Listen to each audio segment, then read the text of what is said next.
उत्तराखंड में बढ़ रही ठंड और राजनीतिक गर्मी के बीच एक अलग तस्वीर दिखाई दी। मुख्यमंत्री चंपावत दौरे पर थे, जहां वह एक स्कूल में गए। मुख्यमंत्री पुष्कर सिंह धामी ने राजकीय बालिका इंटर कॉलेज चंपावत के कैंपस में अध्ययनरत बालिकाओं के साथ बैठकर भोजन किया। ये तस्वीर बताती है कि जन नेता बनने के लिए आम जन के बीच बैठना पड़ता है। ऋषिकेश में वीरभद्र रोड पर कक्षा 8 के छात्र और उसके साथी पर चाकू से हमला हुआ। हमले में छात्र और उसका साथी घायल हुआ है। घायलों को उपचार के लिए अस्पताल में भर्ती कराया गया है। उपचार के बाद घायलों को छुट्टी दे दी गई है। छात्र के पिता ने एम्स चौकी पुलिस को तहरीर देकर हमलावरों के खिलाफ कार्रवाई करने की मांग की है। पुलिस ने मामले में जांच और अग्रिम कार्रवाई शुरू कर दी है। छात्र के पिता ने तहरीर में बताया कि उनका बेटा कक्षा 8 का छात्र है। 13 अक्टूबर की दोपहर 2:30 बजे छुट्टी होने के बाद वह स्कूल से बाहर निकला। आरोप लगाया कि इस दौरान कुछ युवकों ने बेटे को रोक लिया, उस पर चाकू से हमला कर दिया, जिसमें बेटा घायल हो गया और उसके सिर पर भी चोट आई। बेटे को बचाने के लिए उसका साथी आगे आया तो उसकी छाती पर भी चाकू से हमला हुआ। पिता के मुताबिक बेटे पर हमलावरों ने एक छात्रा को मैसेज भेजने का आरोप लगाया है। तो ये कुछ अज्ञात लड़कों ने स्कूल से छुट्टी होने के बाद बाहर निकल रहा था, तो अज्ञात लड़के 6-7 लड़कों ने धारदार हथियार से इस बच्चे पे अटैक किया। अटैक से काफ़ी गंभीर चोटें आई हैं, जो कि मेडिकल रिपोर्ट में सबमिट है। और पुलिस प्रशासन के पास मैं तहरीर लेके गया, एप्लीकेशन दिया। वहाँ पे जाके उन्होंने आश्वासन दिया है कि उनको बच्चों को पकड़ के हम आपके सामने पेश करेंगे। तो मैं आपसे एक ही यही विनती करना चाहता हूँ, कड़ी से कड़ी कार्रवाई की जाए उनके ऊपर। जो भी लड़के थे इसमें शामिल है। और मुझे स्कूल प्रशासन से भी मेरे को धमकी दी जा रही है कि आपके बच्चे को हम स्कूल से निकालेंगे। ठीक है, मैं नहीं चाहता, मेरे 2 बच्चे स्कूल में पढ़ते हैं और मैं कहाँ जाऊँगा, मेरे बच्चे का साल खराब होगा। राजधानी देहरादून में जिला प्रशासन ने एक सकारात्मक पहल शुरू की है, जिसमें देहरादून में बढ़ते जाम की समस्या को देखते हुए सखी फ्री टैक्सी सर्विस शुरू की गई है। ये सर्विस देहरादून के परेड ग्राउंड में ऑटोमेटेड पार्किंग से शुरू की गई है। जिलाधिकारी सविन बंसल ने बताया कि देहरादून में लगातार बढ़ते ट्रैफिक जाम को देखते हुए सेवा को शुरू किया गया है, ताकि जो लोग बाजार में खरीदारी करने आते हैं वह ऑटोमेटेड शटल पार्किंग में अपना वाहन खड़ा करके सखी फ्री टैक्सी सर्विस से उन्हें अपने गंतव्य स्थान तक ले जाकर वापस शटल पार्किंग में छोड़ा जाएगा।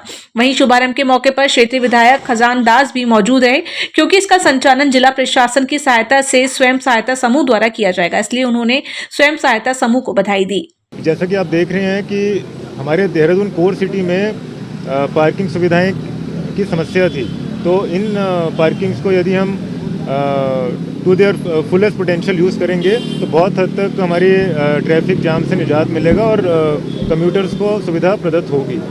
अब क्योंकि लोगों को हमको प्रेरित भी करना है कि इन पार्किंग से यूज़ करें। इनका शुल्क तो नॉमिनली है, जो हमारी एग्जिस्टिंग पार्किंग है उनसे भी कम है। शुभकामनाएं देना चाहूँगा सभी अपने स्वयं सहायता समूह के बहनों को भी और माननीय जिलाधिकारी जी को भी और अपने मुख्यमंत्री जी को धन्यवाद ज्ञापित करना चाहूँगा कि एक सोच के तहत जिस तरह से आप गाड़ी यहाँ पे पार्क करेंगे और सखी फ्री कैब का जो इस्तेमाल किया गया है, बहुत अच्छी बात है।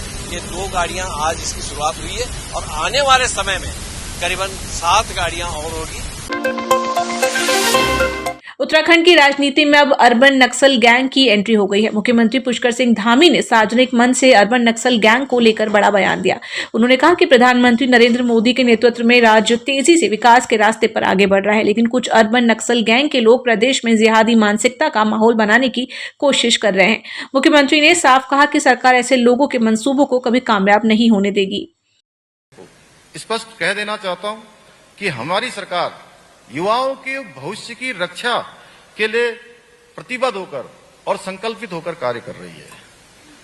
और मैं इस अवसर पर उस अर्बन नक्सल गैंग को भी चेता देना चाहता हूं, जो आदरणीय प्रधानमंत्री जी के नेतृत्व में हमारी सरकार के द्वारा विभिन्न जनहितकारी निर्णय लिए जा रहे हैं, उनके खिलाफ राज्य में जिहादी मानसिकता को पनपाने का प्रयास किया जा रहा है, प्रयास कर रहे हैं।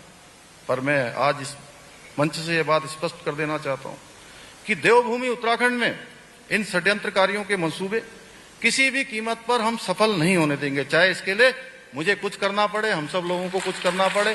आप सबका सहयोग लेकर हम उसको आगे बढ़ाएंगे। मैं आज के इस अवसर पर आप सभी को विश्वास दिलाता हूं।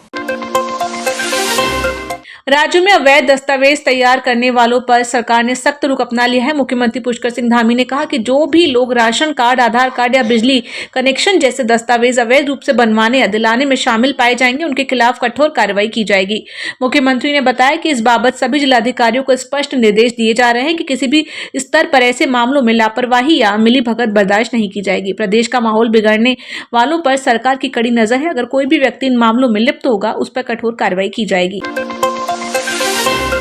उत्तराखंड की राजधानी में जैसे ही मुख्यमंत्री पुष्कर सिंह धामी ने सख्त फैसले और विकास के ठोस कदम तेज किए हैं, वैसे ही भ्रम फैलाने की राजनीति फिर से सक्रिय हो उठी।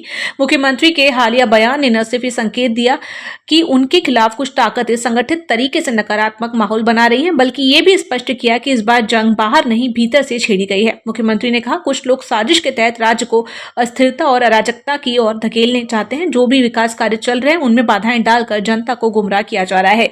एक फेक नैरेटिव कर राज्य की छवि को नुकसान पहुंचाने की कोशिश की जा रही है।